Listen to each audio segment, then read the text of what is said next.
జాతీయ భద్రతకు సంబంధించినటువంటి సవాళ్లు రాబోతున్నాయి. దేశంలో జరుగుతున్నటువంటి ప్రస్తుత పరిణామాల వెనకాల సంథింగ్ ఏదో ఉందన్నటువంటి అనుమానాలైతే ప్రత్యక్షంగా కనబడుతున్నాయి. ఏదైతే తాజాగా జరిగినటువంటిది ఈశాన్యంలో జరిగిన అరాచకం వెనకాల ఉన్నటువంటి విషయాన్ని సీరియస్గా దృష్టి సారించాలన్నటువంటిది ఇప్పుడు ప్రతి ఒక్కళ్ళు చెప్తున్నటువంటిది. ప్రత్యేకించి భారతదేశంలో జాతీయ భద్రతకు వ్యతిరేకంగా కుట్ర పన్నుతున్నటువంటి మాథ్యూ వాన్ డైక్ని ఇటీవల ఈశాన్యంలో ఎన్ఐఏ అరెస్ట్ చేశాక అటువంటి వ్యక్తిని విడుదల చేయడానికి నిరాకరించడంలో భారతదేశం సరైన నిర్ణయం తీసుకుంది. మొండిగానే ఉన్నాడు మోడీ. దీంతో ఇప్పుడు అమెరికా భారతదేశంలో వెలుపల మోడీ వ్యతిరేక ప్రచారానికి నిధులు సమకూర్చి ప్రతీకారం తీర్చుకుంటోందన్నటువంటి చర్చ నడుస్తుంది.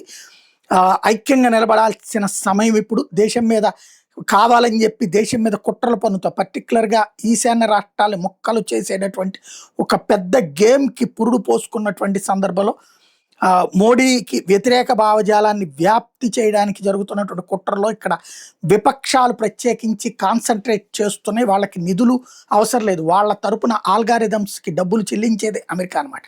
కాబట్టి ఈ టైంలో సీరియస్గా దృష్టి సారించాల్సి ఉంది. ప్రతి ఒక్కళ్ళు కూడా అలర్ట్గా ఉండాల్సిన సందర్భం.